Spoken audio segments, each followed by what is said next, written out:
Hello viewers, welcome to Excel formula video series, and this is a continuous uploading video series. So if you want to get notified, just subscribe my channel. And this is a short video. I think my every videos is short, so you can easily complete all the videos. So in this video I will show you how you can calculate the duration between two different dates. Here I will calculate years, month and days by using dateDif function. So for this, click the cell one cell from here and then equal button and write the function dateDif and then select the start date, then comma, end date, comma, then quotation y, and then close the bracket, then press enter. So here it will be the double quotation,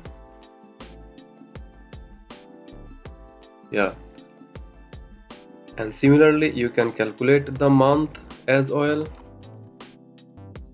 DateDif, then start date, comma, end date, comma, double quotation, capital M, double quotation, close the bracket, then press enter.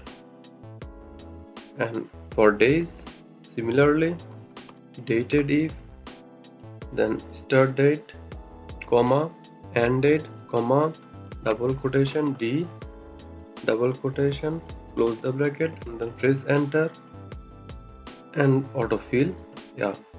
So in this way you can calculate the years, month and days from between different dates.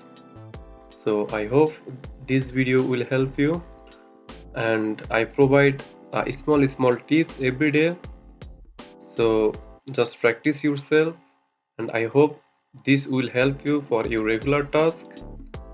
Thank you.